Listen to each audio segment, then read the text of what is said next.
दोस्तों नमस्कार। आज हम राष्ट्रपति के निर्वाचन से जुड़े हुए सारी चीज़ों को देखने का प्रयास करेंगे, क्योंकि राष्ट्रपति के निर्वाचन से जुड़े हुए क्वेश्चन शॉर्ट में, लॉन्ग में भी पूछे जा सकते हैं। तो बहुत सारा चीज़ देखेंगे इसके तहत। दोस्तों यदि 70 में फाइनल सिलेक्शन लेना है तो टीम GCS का डेली एक PDF रखिए। अगले मेंस तक आपका फाइनल हो जाएगा। इसका चार्ज 4,000 है। 83 73 98 39 95 पे संपर्क करके आप बैच ज्वाइन कर सकते हैं। आइए हम चर्चा को आगे बढ़ाते हैं। सर्वप्रथम राष्ट्रपति के निर्वाचन से जुड़े हुए क्वेश्चन आ जाएगा तो उसकी भूमिका लिखिएगा। देखिए, राष्ट्रपति की भूमिका भी लिख सकते हैं, लेकिन निर्वाचन की भूमिका लिख दीजिए। अब लिख दीजिएगा कि भारत में संवैधानिक बंद हो तथा राष्ट्रपति उपराष्ट्रपति निर्वाचन अधिनियम 1952 के तहत राष्ट्रपति निर्वाचित की जाती है, निर्वाचन की जाती है। एक लाइन शॉर्ट क्वेश्चन के लिए बताए, ऊपर एक लाइन लिख के आ जाइएगा। अब सबसे पहले देखेंगे कि राष्ट्रपति के निर्वाचन के लिए क्या योग्यता है। योग्यता तो कई है, तो हम एक एक करके देखेंगे। सर्वप्रथम, कोई व्यक्ति जो भारत के राष्ट्रपति निर्वाचित होना चाहता है उसको भारत का नागरिक होना चाहिए। पहला, वह भारत का नागरिक हो। दूसरा, वह 35 वर्ष की आयु पूरा कर चुका हो। तीसरा, वह लोकसभा के सदस्य निर्वाचित होने के लिए योग्य हो, अर्हित हो। और चौथा, वह लाभ का पद धारण नहीं किया हो। संविधान यह स्पष्ट करता है कि राज्यपाल, संघ या राज्य के मंत्री, केंद्र सरकार या राज्य सरकार के मंत्री लाभ के पद नहीं माने जाते हैं। समझ रहे हैं? तो यह है। अब योग्यता हो गया। योग्यता के बाद हो गया निर्वाचक मंडल। अब कहा गया है, अनुच्छेद 54 में कहा गया है कि राष्ट्रपति का निर्वाचन एक निर्वाचक मंडल करेगा, जिसमें संसद के दोनों सदनों के निर्वाचित सदस्य तथा सभी राज्यों की विधानसभाओं के निर्वाचित सदस्य शामिल होंगे। यानी राष्ट्रपति का निर्वाचन जो है, संसद के दोनों सदन, लोकसभा राज्यसभा के निर्वाचित सदस्य, नामित सदस्य नहीं, और सभी राज्यों की विधानसभाओं के निर्वाचित सदस्य, नामित सदस्य नहीं, और दिल्ली या पुडुचेरी विधानसभाओं के निर्वाचित सदस्य जो है राष्ट्रपति को चुनेंगे। निर्वाचक मंडल। अब निर्वाचक मंडल है, और उसके बाद अनुच्छेद 55(2) में निर्वाचन मंडल की जो है मतों का मूल, निर्वाचन जो है कैसे जो है राष्ट्रपति के निर्वाचन में मतों की मूल होगा, इसकी प्रक्रिया जो है अनुच्छेद 55(2) में दी गई है। समझ रहे हैं? इस निर्वाचक मंडल में जैसा कि आप बताए हैं, संसद और राज्य विधानसभा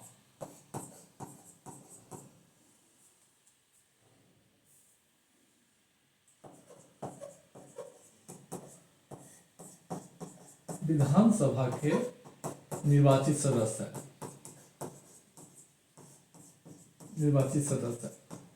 यानी यही जो है राज्य विधानसभा में दिल्ली पुडुचेरी भी आ जाता है। अब संसद में दो सदन हैं, लोकसभा और राज्यसभा, आपको बोले हैं।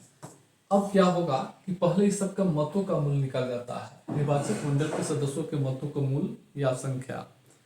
और संविधान में अनुच्छेद 55(2) के तहत निर्वाचक मंडल के सदस्यों के मतों का मूल गणना करने के लिए सूत्र दिया गया है। इसी सूत्र के आधार पे पहले मतों का मूल जो है इसका और इसका, संसद और राज्य विधानसभा के प्रत्येक सदस्यों के मतों का मूल जो है निकाला जाता है, और उसके बाद जो है निर्वाचक पत्ती है। अब पहले हम मतों का मूल दिखाएंगे, कैसे मतों का मूल जो है निकालते हैं। अब देखिए, निर्वाचक मंडल के सदस्यों का मतों का मूल निकालने के लिए सबसे पहले क्या होगा कि राज्य विधानसभा के प्रत्येक सदस्य, अगर एक सदस्य को भी मान लेते हैं, प्रत्येक मान एक ही सदस्य को अगर मान लेते हैं, प्रत्येक सदस्य के मत का मूल पहले निकाला जाता है। क्योंकि राष्ट्रपति का निर्वाचन कौन करता है? निर्वाचक मंडल। निर्वाचक मंडल में कौन होता है? सभी राज्यों की विधानसभाओं के निर्वाचित सदस्य, भारत के जितने राज्य हैं सभी राज्यों की विधानसभाओं के निर्वाचित सदस्य, और 2 केंद्र शासित प्रदेशों में विधानसभा है, दिल्ली और पुडुचेरी, तो वहाँ के विधानसभा के निर्वाचित सदस्य। राष्ट्रपति का निर्वाचन करते हैं, साथ ही साथ संसद के दोनों सदनों के निर्वाचित सदस्य। तो सबसे पहले राज्य विधानसभा के प्रत्येक राज्य के मतलब प्रत्येक राज्य के विधानसभा के सदस्यों का मत का मूल्य निकाला जाता है। समझ रहे हैं? पहले राज्य के विधानसभा के एक सदस्य का मूल्य निकाला जाता है, फिर उस राज्य की विधानसभा के सभी सदस्यों का मत का मूल्य निकाला जाता है।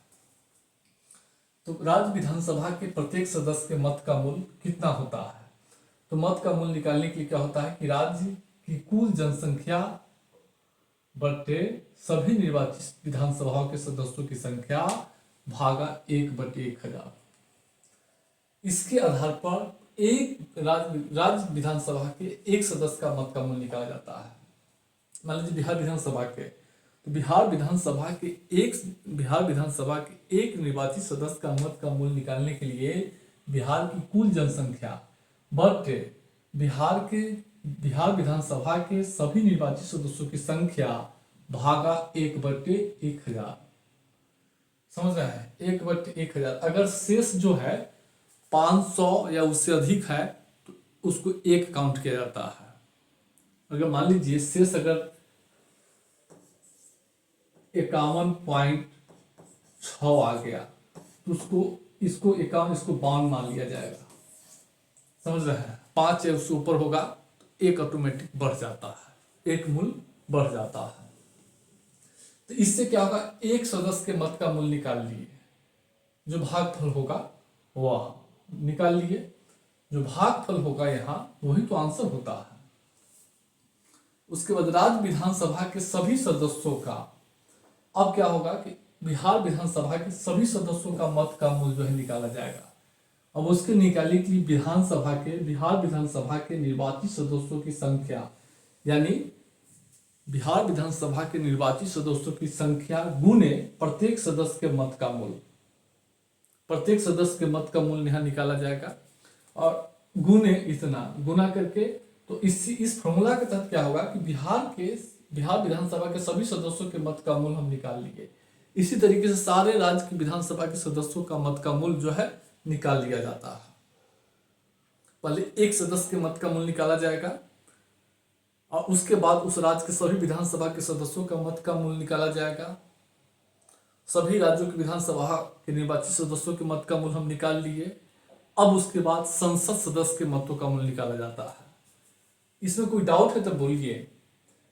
पहले क्या कीजिएगा कि पहले क्या होता है कि राष्ट्रपति निर्वाचक मंडल में संसद दोनों सदनों के निर्वाचित सदस्य, आप विधानसभा के निर्वाचित सदस्य भाग लेते हैं। तो सबसे पहले क्या होता है कि विधानसभा के सदस्यों के मत का मूल्य निकाला जाता है। तो राज्य विधानसभा के प्रत्येक सदस्य के मत का मूल्य यानी एक सदस्य के मत का मूल्य निकाल लिए। राज्य की कुल जनसंख्या में सभी निर्वाचित विधानसभा के सदस्यों की संख्या से भाग देके उसके बाद जो है क्या कीजिएगा 1/1000, उस जो भाग फैलाएगा उसको भी 1/1000 से भाग देंगे। समझे? इस फॉर्मूला के तहत भाग देकर और इसको गुना करके जो है जो भी यहाँ भाग देकर आएगा फिर उसको भी इससे भाग दीजिएगा। अब भाग देकर तब जो है अगर 500 शेष जो है 500 से अधिक होगा, 500 या उससे अधिक एक जो है जोड़ दिया जाता है, इससे निकाल लिया। उसके बाद अब राज्य विधानसभा के सभी सदस्यों के मत का मूल्य निकाला जाता है। तो उसको निकालने के लिए विधानसभा के निर्वाचित सदस्यों की संख्या, यानी विधानसभा के सदस्यों किसी भी राज्य को ले लीजिए, उस राज्य की विधानसभा के निर्वाचित सदस्यों की संख्या कितना है। बिहार में 243 है तो 243 गुने प्रत्येक सदस्य के मत का मूल्य। अब इस प्रत्येक सदस्य के मत का मूल्य है वहां जो है काउंट लिख दिए। प्रत्येक सदस्य का मत का मूल्य से गुना करेंगे तो अब जो है इससे क्या होगा कि सभी सदस्यों के मत का मूल्य जो है हमको निकल गया। समझ रहे हैं? मत का मूल्य निकल गया। उसके बाद जो है अब क्या है, संसद के सदस्यों के मत का मूल्य निकालेंगे। अब देखेंगे संसद के निर्वाचित सदस्यों के मत का मूल्य। संसद के प्रत्येक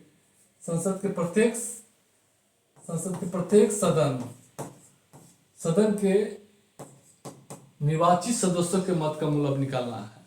आप प्रत्येक संसद के प्रत्येक सदन के निर्वाचित सदस्यों का मत का मूल निकालने के लिए सभी राज्यों की विधानसभा के निर्वाचित सदस्यों के मतों का योग, मतों के मूल्यों का योग भागा संसद के दोनों सदनों के निर्वाचित सदस्यों की संख्या से भाग देंगे।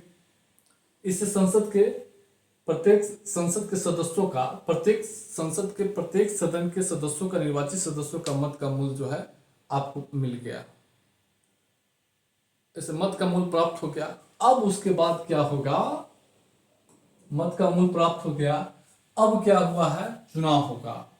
मत का मूल निकाल लिए, चुनाव होगा। अनुच्छेद 55(3) के तहत राष्ट्रपति के निर्वाचन अनुपातिक प्रतीक के एकल संक्रमणीय मत द्वारा होगा और मतदान जो है गुप्त होगा।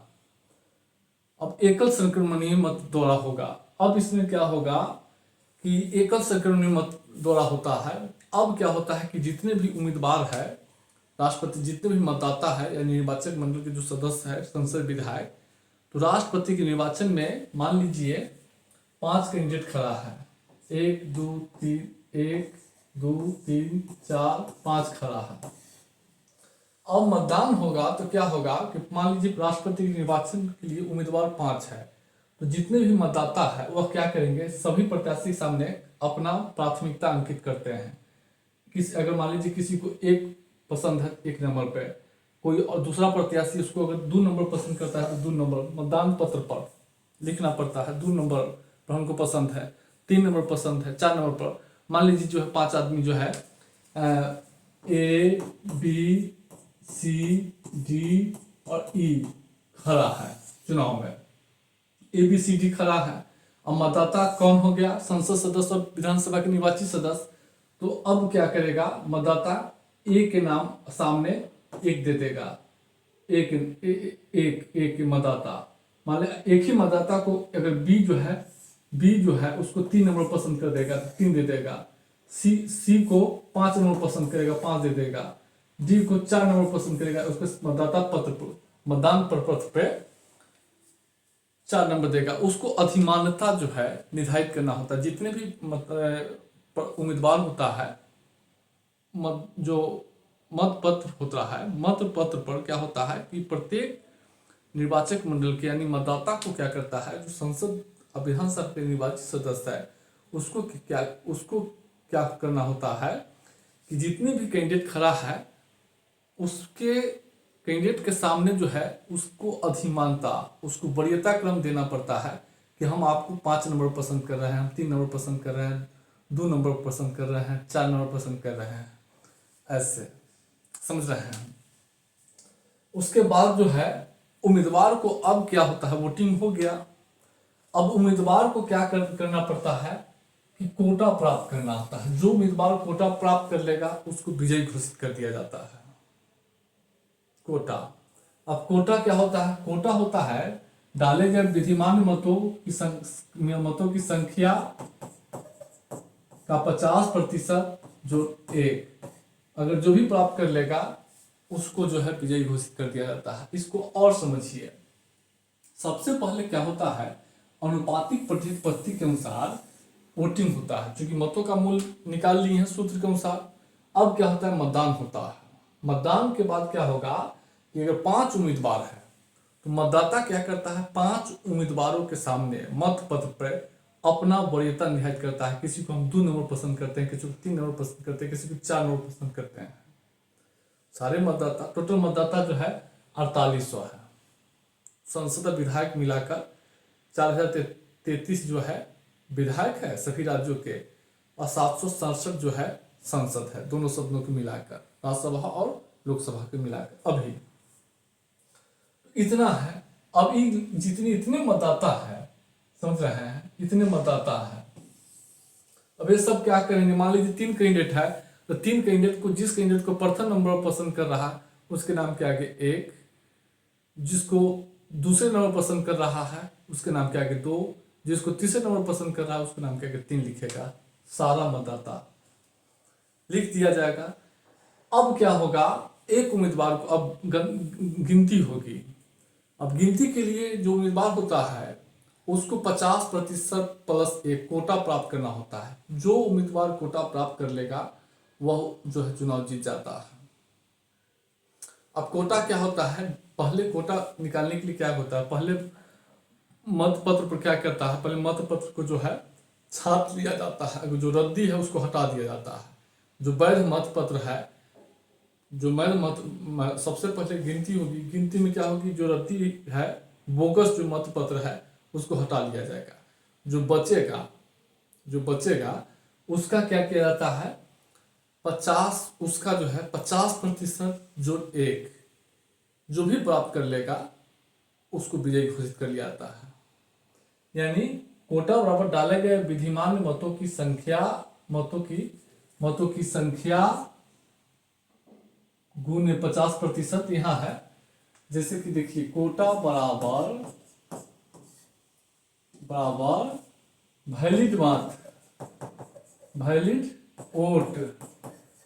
वैलिड वोट का 50% जो एक, जितना अब जो भी कोटा प्राप्त कर लेगा उसको राष्ट्रपति निर्वाचित घोषित कर दिया जाता है। मतगणना होगा। मान लीजिए किसी कैंडिडेट को जो टोटल डाले गए वोट है, टोटल वैध मत का 50% जो एक नहीं प्राप्त हुआ तो वह दोबारा गणना होगा। प्रथम बार में अगर किसी को प्राप्त नहीं हुआ तो दोबारा गणना होगा। तो क्या होगा कि जो जिस उम्मीदवार को सबसे कम वोट मिला है उसको अपवर्जित किया जाता है। मान लीजिए ई को 5 प्रत्याशी, ई को सबसे कम वोट मिला है, तो ई के वोट को क्या करेगा, इस 4 में बांट दिया जाएगा। और 4 में बांटने के बाद फिर जो है दोबारा काउंटिंग होगी, गिनती होगी।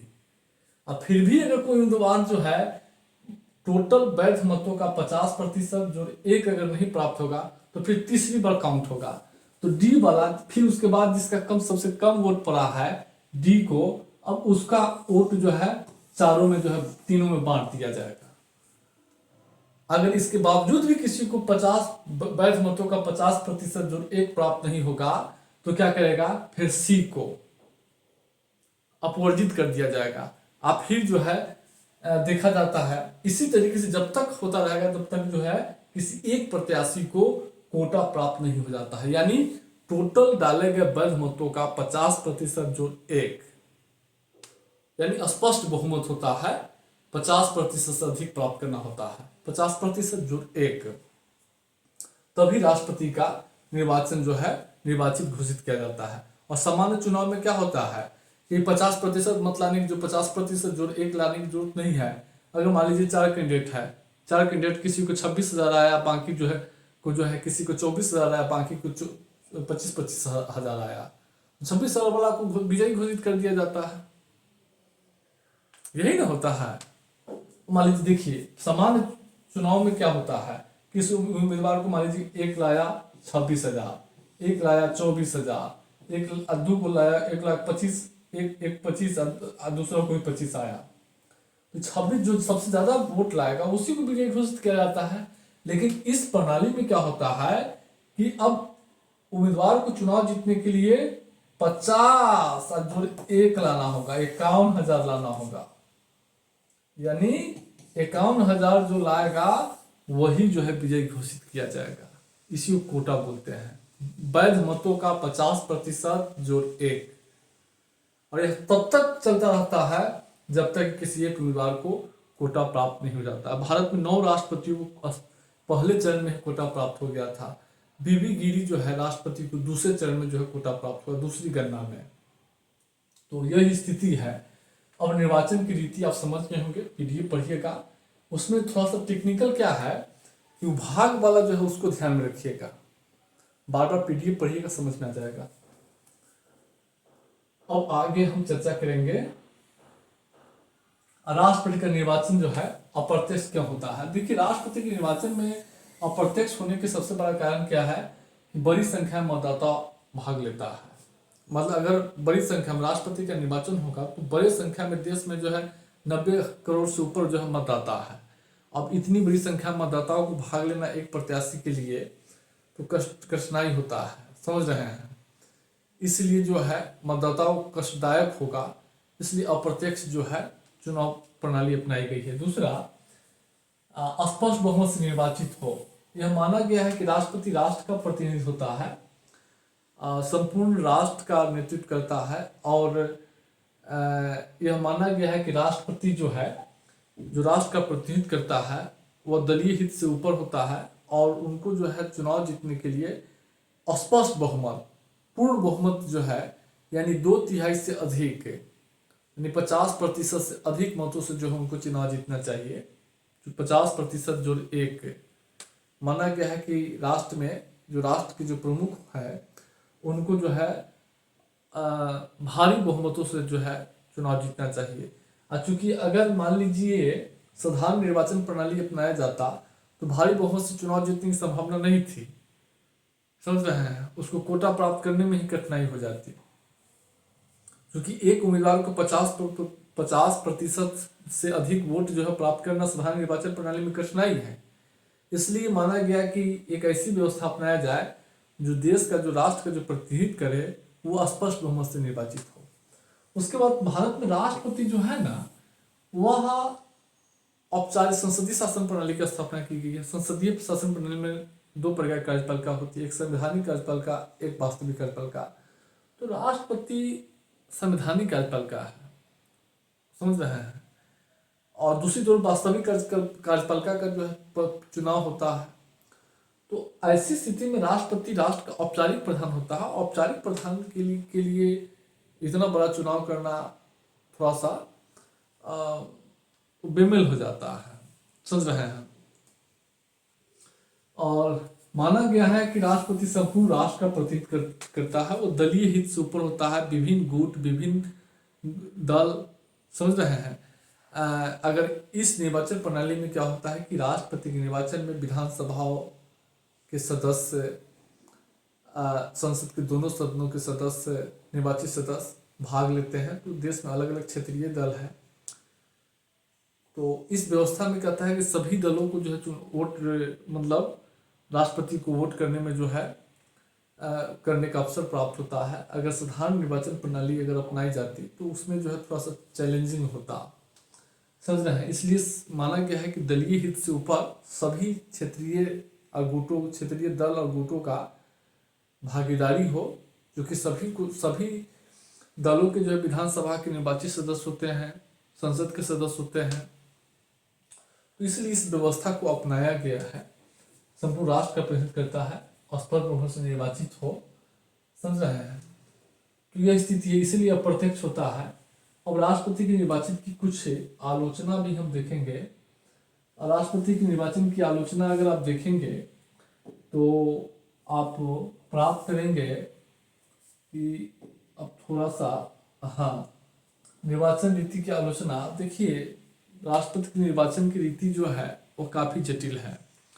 यहाँ अनुपातिक प्रतिनिधित्व प्रणाली के आधार पर चुनाव कराने की व्यवस्था की गई संविधान में, लेकिन विशेषज्ञों का मानना है, संविधानविदों का मानना है कि अनुपातिक प्रतिनिधित्व पद्धति वहाँ अपनाई जाती है जहाँ चुनाव में 2-3 उम्मीदवारों 2-3 सीट होता है। एक व्यक्ति एक सीट के लिए जो है अनुपातिक प्रतिनिधित्व कारगर नहीं होती है। लेकिन इसके बावजूद भी राष्ट्रपति का चुनाव जो है, प्रक्रिया भले ही जटिल है लेकिन व्यवहारिक रूप से सरल प्रक्रिया है। मतदान बहुत शांतिपूर्ण हो जाता है, और सबसे बड़ी बात है कि राष्ट्रपति के निर्वाचन जो संघीय सिद्धांत के अनुरूप है। राज्य विधानसभाओं के निर्वाचित सदस्य, संसद के दोनों सदनों के निर्वाचित सदस्य और राज्य विधानसभा के निर्वाचित सदस्य भी मतदाता होते हैं। तो यह संघीय चरित्र के अनुकूल है, समझ रहे हैं। तो यह स्थिति है। अब हम लोग थोड़ा सा आगे चर्चा करेंगे भारत में राष्ट्रपति की चयन की राजनीति। देखिए, राष्ट्रपति की चयन की राजनीति, अगर डॉक्टर राजेंद्र प्रसाद देश के प्रथम राष्ट्रपति से लेकर अगर अब तक सारे राष्ट्रपतियों के चयन की राजनीति देखिएगा तो भारत में राष्ट्रपति की चयन, निर्वाचन या चयन जो होता है, सत्ताधारी दल के लिए का ही जो है उसमें बहुत बड़ा हाथ होता है। राष्ट्रपति का चुनाव जो है एक औपचारिकता है भारतीय संविधान में। अब राष्ट्रपति का निर्वाचन औपचारिकता क्यों है? क्योंकि जो भी केंद्र में सत्ताधारी दल होता है उसके पास संसद की संख्या अधिक होती है, उसका राज्यों में भी सरकार होता है, तो उसके पास राज्य विधानसभाओं के सदस्य भी अधिक होता है और संसद के सदस्य भी अधिक होता है। इसलिए वह तय होता है कि जो भी सत्ताधारी दल है उसके प्रत्याशी ही जो है राष्ट्रपति चुनाव जीतेंगे। अभी तक तो यही देखा गया है।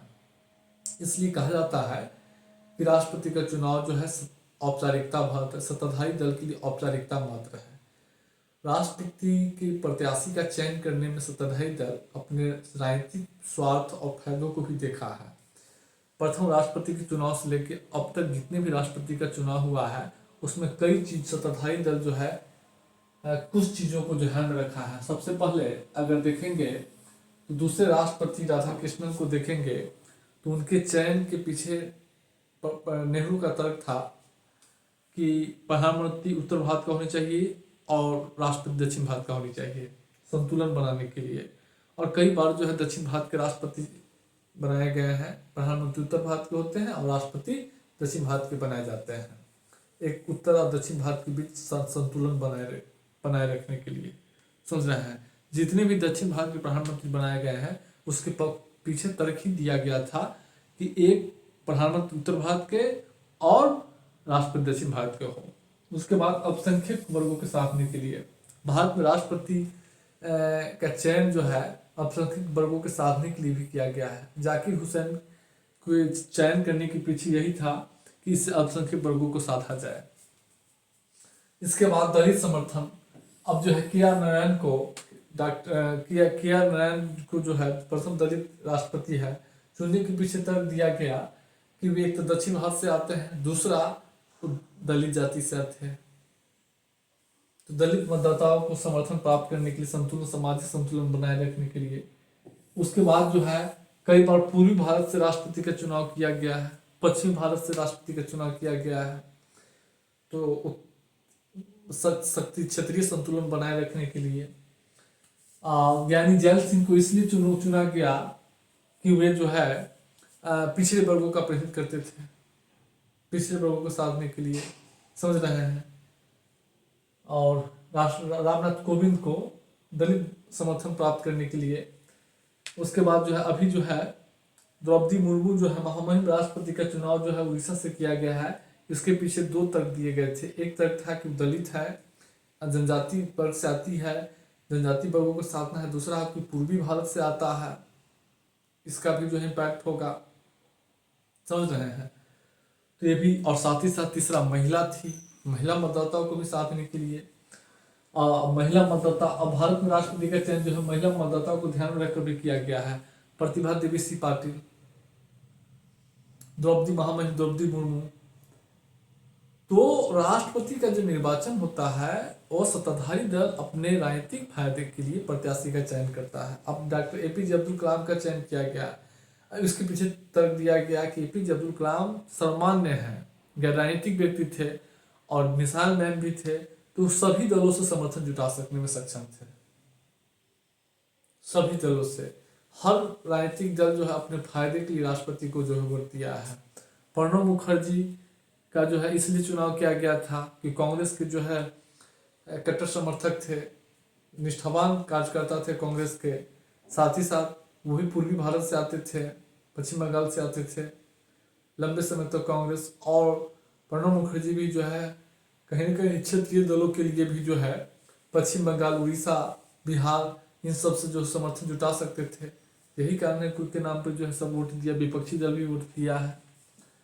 तो राष्ट्रपति के चयन की राजनीति में जो है हमेशा सत्ताधारी दल जो है अपने राजनीतिक हित को ध्यान में रखकर चयन किया है, या कोई भी राजनीतिक दल। लेकिन इसके बावजूद भी अभी तक जितने भी राष्ट्रपति निर्वाचित हुए हैं वे बखूबी अपने दायित्व और अपने संवैधानिक दायित्व को निर्वाह किया है। समझ रहे हैं, संविधान की रक्षा किया है। समझ रहे हैं। तो ये स्थिति है, इसको आप देख लीजिएगा। अब हम आगे जो है राष्ट्रपति की आपराधिक शक्तियाँ जो है पढ़ाएंगे।